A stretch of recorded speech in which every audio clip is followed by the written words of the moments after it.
haray bismillahir rahmanir rahim joni aɗon fuɗɗade yewtere nde so tawi hara en nafino noon si fuɗɗiɗen ɗon nde juutayo kono noon ɓay hara en nafaga tawa ɗo nde raɓɓiɗa e pot salla dia inchallah bismillahir rahmanir rahim alhamdulillahi wa kafa summa salatu wassalamu ala ibadihi allazina astafa wa ba'd baɓe salmini on laawol ɗiɗaɓol salminago dina yo lawɗe yimɓe l'islam waɗa en kadi yimɓe aljanna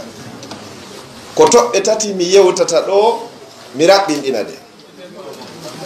toɓɓere aranere nden mi fewtinayi nde e residirɓe ɓen ɗiɗo ɗi mana jommidirɓe ɓen ɗiɗo toɓɓere ɗiɗaɓere nden mi fewtina nde e sukaɓe ɓe resari ɓen taw toɓɓere tataɓere nden mi fewtina nde e baabiraɓe jiwɓe ɓen e baabiraɓe sagataɓe haray noon on yaafoto hakke yanni fi Allah kala mo oto mum woni ka lawol yo yaw o ittanay fi Allah wota mi wol ɗum hande kadi min taƴa yewtere nden juutinen nde fi Allah min toyke fi Allah kala anduɗo oto mum no ka lawol yaw ittan jama no faala yani yawtude joni haray ko ɗe toɓɓe ɗo tati mi faalete feƴƴingol miɗo toro Allah yo Allah hawrnira ko yaadi e deftere Allah nden e sunnanela ɗon yo Allah waɗu on onnon ɓe baabiraɓe tedduɓe ɗo ɓen heɗitotoɓe yewtere ɓe ƴetta ko ɓuri moƴƴude e yewtere nden kon ɓe naftora wa billahi tawfiq toɓɓere aranere nden miɗo toro Allah ɓe residirɓe ɗo ɗiɗo maketeɗon Aboubacry Bari e Fatoumata Binta yo Allah waɗu barki e dewgal maɓɓe ngal yo Allah on feppindimɓe hoore ko yiɗi o yarli yo Allah okkorɓe zurriya wuroɓe waɗoɓe barki yo Allah on dandu en ninsugol ko waɗi ngal dewgal ɗo kon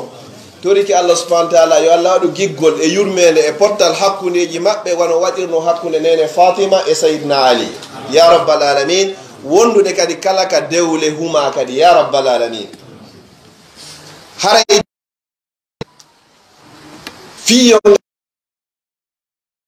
nayi toɓɓere arandere nden ko nde Allah wi nden ko almawaddatu giggol ngol toɓɓere ɗiɗaɓere nden ko al amana holodiral ngal toɓɓere tataɓere nden ko arrifqu warrahma yurmodirgol ngol hakkundeji maɓɓe ɗe toɓɓe ɗo tati si ɗe woni e nder dewgal goɗɗo ñawata hakkundeji maɓɓe si ɗeɗo tati woni hakkundeji maɓɓe kamɓe ɗiɗo goɗɗo faabotako ɓe si ɗeɗo manki gotum tun haray ñande ɓe ko allahuma salli ala sayyidina wa sallim giggol ngol Allah ko honɗum o wi sorry Sheikh, can I just make an announcement? Sorry,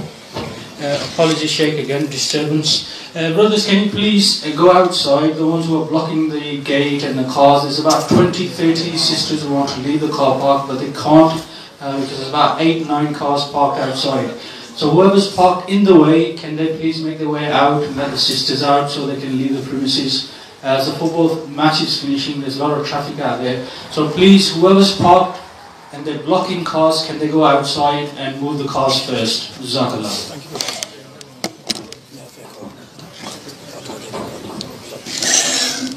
Allah subhanahu wa ta'ala on ko dali ba'da a'udhu billahi minash shaitani rajim wa min ayatihi an khalaqa lakum min anfusikum azwaja wa ja'ala bainakum mawaddatan wa rahma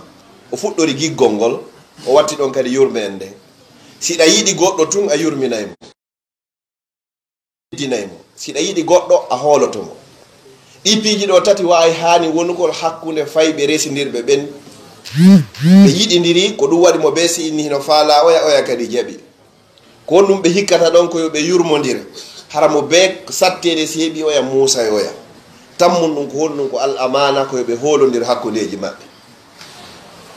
nelaɗo sallllahu alayhi wa sallam koye hoore ɗum ɗo woni ko ɓe mahi dewgal ngal Allah subhanahu wa ta'ala ko ɗiɗo woni ko o sappi kadi ko ɗiɗo hani wonugol hakkundeji maɓɓe no woodi toon haqqeji goo hara ko jiwo on tun woni ko waɗɗi yo tottuɗin ɗo bange modi makko haqqeji goo hino toon ko gorko on o hani tottugol ɗen ɗon telen bange sonna makko amma noon kamɓe ɗiɗo ɗiɓe kafi ɗin tawata mo be no hani jonnitugol oya ko ɗi haqqeji ɗo giggol ngol yurmodirgol ngol e hoolondirgol ngol kadi si ɗeɗo waɗi hakkundeji maɓɓe goɗɗo ñawata hakkundeji maɓɓe yo Allah newnan ɓe jombidirɓe kesum ɗo ɗum ɗo wawa tabitude hakkundeji maɓɓe en alay détaillide haray ko karamokoɓe tun e mawɓe tedduɓe woni ko jentila toɓɓere ɗiɗaɓere nde mi fewtinta nden ko sukaɓe ɓe resari ɓen taho haray meɗen hiɓe jogii ella gooto ka bange jiwɓe ɓen e ka bange worɓe ɓen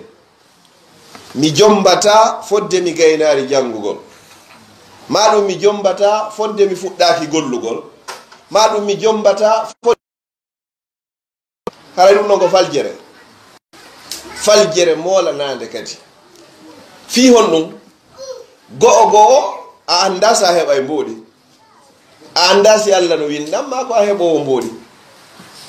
ɗo woni go'o ɗiɗaɓum ɗon kadi ka gaynugol jande a annda ko hundituma gaynata jande nden hay so tawiɗa anndi ko hitande luttima duuɓi ɗum hana sakkagol fi ya jombo heewi e sukaɓe meɗen bangeji ɗin ɗiɗi noon jemma on fuu hara ko windidirangol tumata SMS naɓana oɗo fi hon ɗum yeehi ha goɗɗum memminike ka ɓandu on tigi tawata ɗum ɗon no haton jini e goɗɗum o heeɓi faale piiji goo jonno si ɗin ɗon heɓike ko honɗum sakkoto mo hatta o jomba goɗɗo e goɗɗo heɓe wawi jombidirde ɓe residira ɗo hatta ɓe continue jande maɓɓe nden ɗum bonnata hay e hunde ɗum hino ɓuri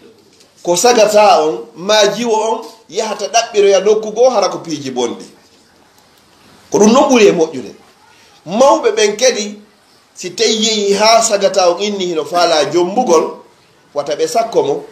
si jiwo on inni hino faala jombede o yeehi ha o suusi wowlangol mawɓe makko ɓen ɗum ɗo ɓe hana sakkade mo no tawa kadi e ko goɗɗo Allah udditirta arsike goɗɗo si tawi o jombiri hara sabu ko o jombiri ko fiyo waw renade fi wata waɗu ko boni Allah subhanahu wa ta'ala uddita e arsike makko nelaɗo sallallahu alayhi wa sallam ɓe maaki wo yimɓe tato hino ton Allah fawtike dépense maɓɓe on no tawa e ɓen tato sagata jombirɗo hara ko sabu fiyo waw renade fi wata o waɗu ko boni ko ɗum ɗon naadimo e resugol ngol si o waɗi ɗum ɗon Allah subhanahu wa ta'ala ƴettanimo garanti wondema pellet hande kadi o fawtike mo mawɓe men ɓen ɓe maakay aljanna aduna ko piiji nayi sa heeɓi ɗin ɗon hara heeɓi aljanna aduna o haray koye a wakkilo hande kadi fi heɓoygo aljanna laakara o ko woni oyi ɗin piiji nayi koyo Allah okkore lanɗo moƴƴo ka leydi ma hara si a yalti fodde a bonna hara hula hara haysi a bonni kadi ko sari o rewata e hoore ma goɗɗo toñatama ko yeri ko bonnuɗa kon sari o rewnete e hoore ma woɗiɗa ɓum ɗum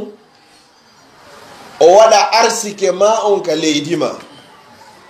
musidɓe julɓe tedduɓe yaltugol ko lette nelaɗo sa sallam maki wo assafaru ko qit'atun min al azab kono ko enen ɗo andi ɗum hande ɗo a jotoɗo ni ton nana yumma ma feƴƴini baba en ma feƴƴini ɗum ɗo waɗi hara ko wonama hande kadi ko suno yaji buyi hara hiɗe wuuri e muɗum e nder Europe ga ko ɓayi ko ga si tawino ka nder leydi meɗen ɗin ɗon fof ɗi hewtatano yo Allah ɓeydu moƴƴinanden ka meɗen o waɗa arsike ma on ka leydi ma ɗum woni ɗiɗi tataɓum ɗum o ogkorama sonnajo moƴƴo ka nder galle ma almar'atu saliha hiya allati idha nazarta ilayha asarratka wa idha amartaha ata'atka wa idha khibta anha hafizatka fi nafsika wa malik o sonnajo ɗo Allah waɗanama oɗo kay ka nder suudu ma sonnajo moƴƴo on andi bi maana joni si a yalti ga yaasi laamu ngon hingu moƴƴi ndaare masala leydi wona leydi ardiɓe ɓe wonaɓe julɓe kono ko julɓe ɓen hanuno wadde kon fof hiɓe wadde a sooduyeyɗo otowal million ji garangal ka yaasi a huula goɗɗo no ari wujjingal ma tappingal si bonningal kadi no woodi ko watta ɓe ngal kadi l'islam ko ɗum ɗo landino a yaltay ɗo tumbere jemma hanki komin hewti ɗo ko télé 3 heures du matin har hay hunde a hula bandi hino sakke ma hay ɗum arata ka hoore ma si l'islam kadi gollitirama ko ɗum ɗo kadi ha ton jinɗen joni noon sa heeɓi lanɗo moƴƴo on ka leydi télé sécurité yaasi jon ɗon a hula a heeɓi sonnajo on ka nder suudu ɗon kadi haray hande kadi ɓernde ma walorike telen ɗon arsike ma o hiɗa ɗaɓɓudemo ka leydi ma yaha fina bimbiya ɗaɓɓoya kum hewtitaka galle maɗa tawa ɓeygure ma hoore jam moƴƴere ɗum ko nemaji jeeyaɗi e nemaji yo Allah okku en ndiɗo naya ɓunkun eko wiyete kon aljanna aduna on ɓawo lanɗo moƴƴo on e arsike on ka leydi ma e sonnajo moƴƴo on ka nder galle ko yo waɗu sukkar e juuri ka ɗengal ma hara si a wowli yimɓe ɓen famay ɓe nanay ɓe jaɓa no woodi ɓe Allah subhanahu wa ta'ala okki sifa ɗin piiji no woodi woɓɓe goo si moɓodirama ko sonki wo ko sonki si ɓe inni assalamu aleykum fo ina e kariro maako de fappu jentoto zalika fadlullah yu'tihi man yasha ɗum ko dokkal molalnagal noon a wattanta hakkille mum ko nema noon ɓeyna jente kariro maako de alaji kaari e mawɓe ɓe ƴetti konngol fappu deƴƴita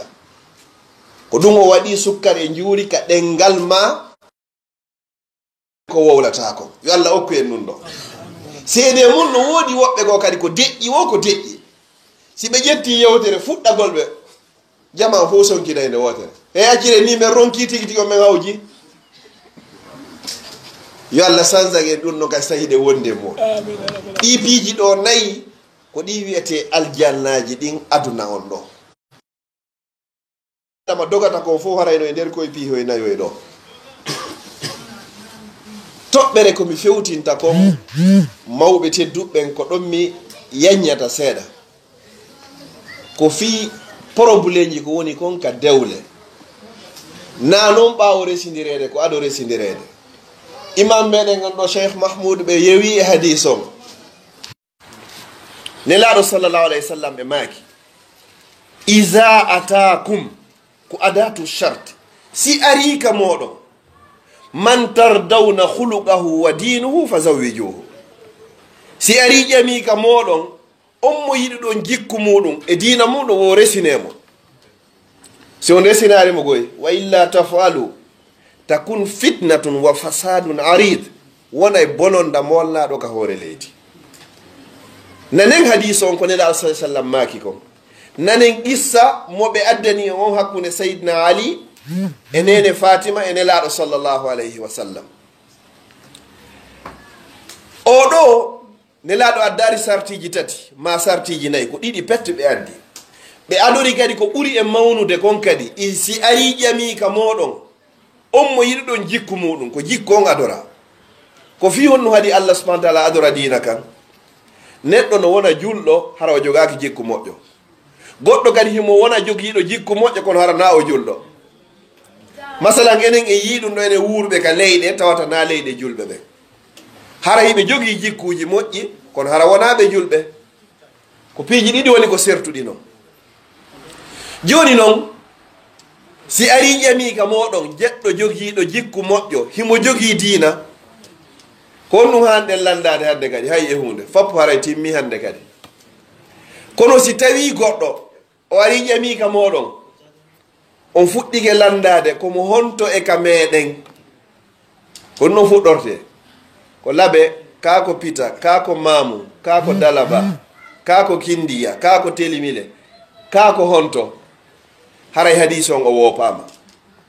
haray hay say ko a sunniyankeejo haray kako qawlan kaka konngol kono na laafi ilan na ka gollal si ko julɗo ari kama ko ɗum hanɗa tefugol ko jikku makko on l'islam ko gollete kon fof e nder l'islam fuɗɗandema juulugol horugol hajjugol jakkugol waɗugol moƴƴereji ko naɓata aljanna kon fop allah subahana taala ko mantiri nelaɗo sallallahu alayhi wa sallam ko jikku moƴƴo on ko jikku moƴƴo on ɓe mantira ka qur'an ɓe allah daali on wa innaka la ala khuluqin azim ɗo woni goo hadis goo kadi firtayɗo on kadi fiika jikku moƴƴo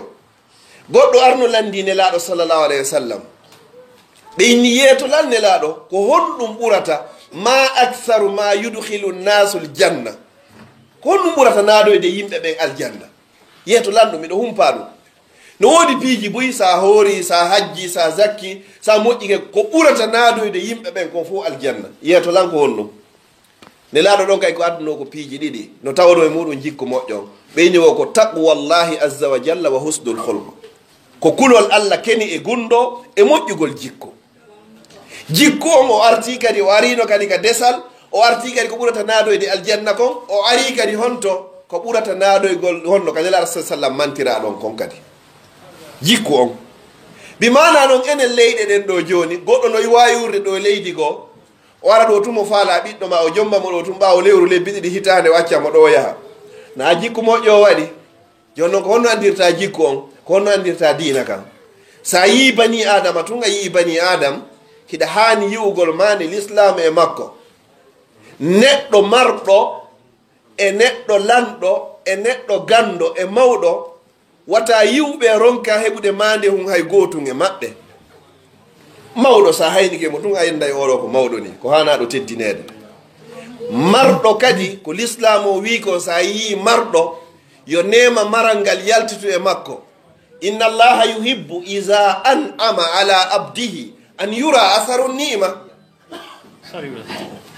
Apologies again. Brothers, there's one car left now. There's a blue car just parked by the wall. I think it's a 56 plate, 7-seater. Just by the wall on the corner. The brother did park it there. Can you move it, please? Oh, that's Zakir.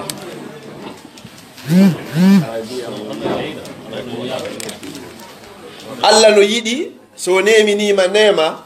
yo nema o yaltitu e ma harana suuɗitagol onon ɗum kan no hani yaltitugol ema si tawi kadi ko lanɗo kadi neɗɗo simo laami kadi himo hana andede oɗo kadi ko lanɗo ɗin piiji ɗin ko yaltata e makon harana bungugol na mantagol hara ɗum noon ko jais ɗum no dagi kadi e l'islam bi masalan joni neɗɗo mo Allah yeññani feere hara sa yi ɓornateri makko ni anda e oɗo ko jogiiɗo feere sa yi ñamete ko ñamata kon anda e oɗo ko jogiiɗo feere sa yi otowal ngol ƴewata e muɗum ngol anda e oɗo ko jogiiɗo feere wa amma bi ni'mati rabbika fa haddis nema jomaɗi haɗa ko a yewtu fi majji yoɗi yaltiti e ma hara ko anga e bungugol ma mantorgol hara on ti beɓirari e majji ɗum ɗon ko jais joni noon toɓɓere nden komi toroto mawɓe tedduɓe teddirɓe l'islam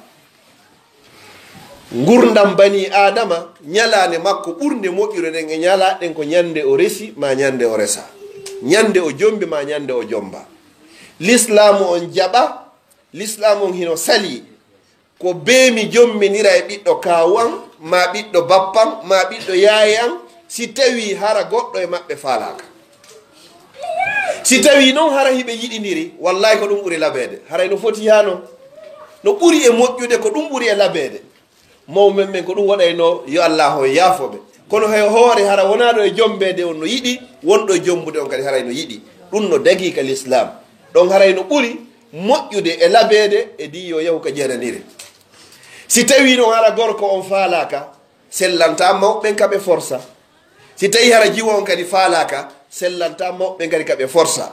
ɓe inna sa jombaka ɗon haray min on mi woltata fiima si a jombaka ɗon nene ma yaltay ka galle sa jombaka ɗon mi okkitirtama hay e nokko l'islam on no sali ɗum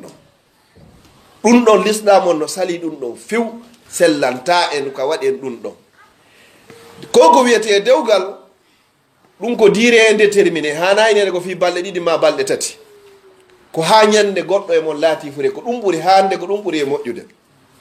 si tawi noon goɗɗo defanayɗo ma on wonayɗo nene ɓiɓɓe ma baba fayɓe ma tawi oɗo a yiɗanomo ilaka fuɗɗode ko honno waɗirto gurdam moƴƴa wawata mattude hara ko hommo no woni saabu on ko nene sagata on ma baba sagata on ɓiɓɓe meɗen ɓen ɓe hana wonugol hara ko jokkirɓe enɗam on yafoto simi yewtiri noon konngol ngol ɓe hana wonugol jokkirɓe enɗam bi mana joni min mi ariga mi heeɓi kaydi ɓiɓɓe am ɓe janɗi ɓe hewtika ɓe jomba ma ɓe hewtika ɓe jombe ko be o jomminiroya ɓiɗɗo miñagan on ka men ma ɓiɗɗo bappam ma ɓiɗɗo kawan fiino on ɗo wawata ardide ga o heɓa kaydi emba si tawi o no yiɗi haray ɗum no laba si tawi hara himo yiɗi ko sarti on noon isa jaakum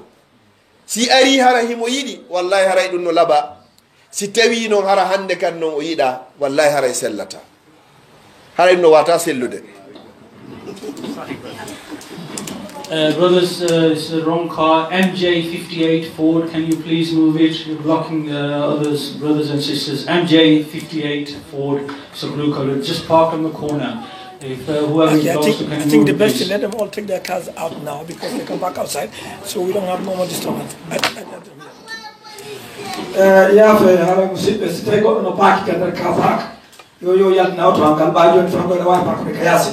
inchallah fi hoyan en aɗa nattuma auto ko ɓearo gongal gono dowa yaltude so fi hoyani tum inchallah barakallahu fikum.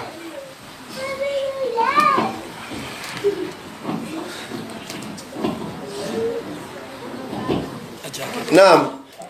haray toɓɓere kami wonno ɗon hara ko yowdiri fi enen babiraɓe baba fayɓe ɓe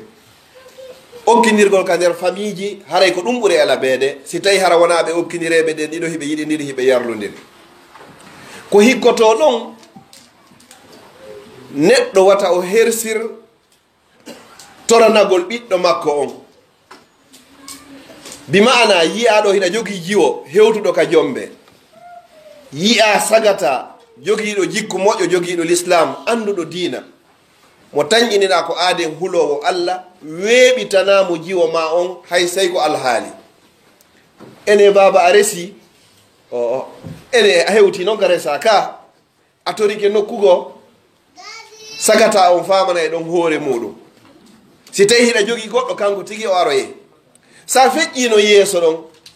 ayni min miɗo jogii dow jiwo si tawi haray haajuma hino e makko si o welima mi resintemo haray ko sunna woni ko ñentinɗa. Seydina Umar radiyallahu taala anhu wa arda o ƴettuno geɗal makko on nene Hafsa o weeɓitanimo Seydina Aboubacre ene no falama resingol o Seydina Aboubacre jabaki mo o haɗar ɗon o weeɓitanoyimo Seydina Ousmane karaɓɓinɗingol ha ɓe timmi sahabaɓe tato goto wawarimo jabade o hersirari fi ɗum ɗon innugol joni mi mapudu e ɓiɗɗo an on mi anidi e makko ko ɗum waɗi simino ɗaɓɓandemo kono mo ƴetti ɓiɗɗo mum yo Seydina Aboubacre resanmo sikki to si ɗum laati kare ko ɓuuri e moƴƴude noon si tawi ko Seydina Ousmane kasalik ko ndarugo sifa ɓeɗo fof ɓe jabaki mo fi hon ɗum ɓay hari ɓe nani nelaɗo sallallah alih w sallam hino ŋunude fi makko bi mana hino falamo resugol iɗen andi ka nder l'islam sellataka goɗɗo ƴama e hoore dewgal musidɗo makko sellataka goɗɗo yeeya kadi ngeygu e hoore ngeygu musidɗo makko sa andi goɗɗo yalti fi oɗo sellata hande kadi ka yalta ɗon ha tuma laatima ronki laatade ɓay ɗum noon fof gasari hande kadi nelaɗo sallallah alih w sallam yaltoy fi makko jombinene Hafsa ɓay noon o resinene Hafsa ha gasi sallallahu alayhi wa sallam on say noon Seydina Aboubacre e Seydina Oumar e Seydina Ousmane afwan ɓe yeeti noon Seydina Oumar ko fi hon ɗum wonno ɓe naari hiɓe faala tawi ɓe faala kono ɓay tun ɓe yiine laaɗo sa sallam hakkille maɓɓe hino e makko ko ɗum tawata tigi ɗi on kamɓe ɓe tawi yoɓe deƴƴu ɗum ko sunna noon mawɓe ɓen ɓe makay si Allah arsikima jiwo o fiilike go'o o laaɓi o fiilike ɗiɗi o laaɓi o fiilike tati o laaɓi a heɓaari arɗo inni hino faalamo o heɓaari mo o faala anneno nenejo on e babajo on wata ronku heɓugol mo resintamo si wona ɗum haray ella hino e famille o mi fillito si jiwo yeehi ha heeɓi 15 ans 16 ans 18 tan goɗɗo araari inni assalamu aleykum resinemen jiwo on yiyaari goɗɗo inni baba mbiɗo faala oɗo yo jomban dewgal sunna e farilla nenejo on e babajo yo yi'u sagatamo ɓe okkitirta oɗo hara ko li wajhillah si ɗiɗo tati waɗari haray ella wona e toon seeɗa fi wonno yahay ha hewta nokkeli go hande kadi hara hande kadi jiwo on wawata wonirgol noon tun so jawn noon so fuɗɗike ɗuɗude yahay ha hande kadi kanko e maɓɓe ɓe wawata famodirde ka nder suudu ko kazalika ko noon kadi so tawi haraka gorko on kadi si yeehi ha hewti nokkugo in baba mi falama resugol ɗaɓɓane lanka mi resa maɗum mi yi oɗo miɗo faala resugol oɗo fa jais ɗum no dagi maɗum nenejo e babajo yo famino faala ya resu ɓiɗɗo kaarijo on himo wondi ɗi jikkuji ɗo ɗum ɗo hanani enen mawɓe ɓen ko hanuɗe waɗugol kon telen ɓiɓɓe ɓen kono si tawi ɓiɓɓe ɓen hande kadi si tawi enen en yahaari kamɓe ɓe addano en gisan joni goɗɗo inami ko oɗo jombatalam sa habbike noon ha ton a jaɓoyaari ɗon ko honɗum yaltoyta hande kadi ko innugol tigi tigi o min on hollari lan goɗɗo mi addi goɗɗo on salike ɗon hay si additoyɗa goɗɗo ɓaawo hande kadi ko kar hankan kadi o jaɓiroyta neɗɗo si Allah arsikima ɓiɗɗo sonnajo a ne'irimo l'islam ha o janɗi a okkitirimo li wajihillah o wawma wonande saabu ko heedo eyma e yite nge yawmal qiyama nelara salah sallam ko ɓe makuno wo ko ɓiɓɓe tato sonnaɓe goɗɗo ɓante o ini so tawi noon ko ɗiɗo nelaɗo maki hay so tawi ko ɗiɗo goɗɗo ini hay so tawi ko goto ini hay so tawi ko goto kadi joni noon ɓeeɗo kadi ɓe hana wonugol julorɓe kadi bimana mi okkete kono ko so tawiɗa jogui kaydi mi okkete kono ko so tawi ko joguiɗo passeport mi okkete kono ko so tawi ko wonɗo e gollude iɗa okka ɗo joguiɗo kaydi nin perda iɗa okka ɗo goɗɗo mo ala gollude hoɓoya golle ma okka goɗɗo wonɗo e gollude golle ɗen ɗe perdoya sa okka e goɗɗo okkirmo li wajihillah ko fi Allah woni ko okko ko ɓurata andude teddugal ngal kadi e hoore ɓiɗɗo ma on ko so tawi o ari joni hara goɗɗum ala ande goɗɗum no aroya hara himo ton si wona ɗum gorko on si wona anduɗo jikke joguiɗo jikku moƴƴo famuɗo l'islam haray himo andi ko okkirade ko ɓay haray himo mari goɗɗo arno mawɗo tawi himo jogui jiwo buynon ƴamimo o yahi o landoyi karamo kojo o ini buy ƴami ɓiɗɗo an on ene ko hombo mi okkata oɗo karamo kojo inni oggu ɓiɗɗo ma on hulowo Allah marɗo jikku moƴƴo mawɗo landi fi hon ɗum o inni wo so tawi himo jogui jikku moƴƴo himo jogui kulol Allah si tawi ɓe wondoyi o jonnitaymo haqqeji makko ɗin si tawi Allah hoddiroyi kadi ɓe seedi o yeeboytamo kadi o bonnatamo woniroyi nolle ɓe wondoyi ɗon ha tawi ko ɓe ɓe seedoya ɓa yehi ha ɓe haɓi ɓe ara ɓe lando gorkon ene ko honno wadduma e ɓey nguma o innami hana on yeetade gundoji ɓeygu am ɓay fewndo ko ɓeygu am taw himo e nder edda o jaɓari wowlugol wonoyi ha edda on lanni few ɓeyni joni noon edda lanni ko honno wadduno on o inni e sellantalan kam yeeto on gundoji debbo janano tawi lanni hande kadi no wawa wonde joni piihoy gon toon min mi wawari muññade kono hara cheikh mahmoud ɗo kamɓe ɓawi muññoyade kono simi wowli ɗum ɗon fof joni no gasa falanoɗo on hande kadi añiramo saabu ɗum ɗon haray koyen famɗuɗo ko honnu gattata ɗum ɗon fof ko jikku moƴƴon e kulol Allah ngol si a jombay goɗɗo ko ya andu pellet an kadi a heɓoyay ɓiɗɗo sonnajo jiwo goɗɗo go kadi jomboyaymo kamatu dinu to danu no jogitorɗa noon ɓiɗɗo goɗɗo on ka galle ma an kadi sa resoyi ko noon kadi goɗɗo jogoroyta ɓiɗɗo ma on ka galle makko sa denkikemo a teddinimo a yiɗimo a jonnitimo haqqeji makko ɗin si Allah hokkoroyima ɓiɓɓe rewɓe on no kadi kala jomboyɗo mo dankoto mo teddinamo jonitamo haqqeji makko ɗin sa yeebimo noon kadi no woodi haqqeji goɗi Allah accata ha lakara a hettay ɗi ka aduna ga ko adi hewtoyede lakara haray noon musidɓe julɓe tedduɓe teddirɓe l'islam haray hiɓe hani nantingol ɗum ɗo jonde nde nde juuti mi wawa raɓɓinɗe naade wano waɗo haray inchallahu ha ñande goo kadi mi toro Allah ko mi wolɗo kon si tawi hawrodiri e sawaba fa min Allah ko immorde ka Allah si tawi faljere woni toon haray ko immorde wonɗo e wolde on haray wona aaden timmuɗo mi toriki Allah subhanahu wa taala yo Allah waɗu hara ko fi Allah mi yewtiri hara ko fi Allah woni ko jentorɗon waɗan joddi nde jonde ɗo wonɓe saabu ha ɗum ɗo laati waɗa ɗum ɗo fof kam mandakkeji meɗen moƴƴi ñande tawta jawdi e ɓiɗɗo nafata si wona on ardo ko Allah e ɓernde hisude e sirku wassalamu aleykum wa rahmatullahi wa barakatuh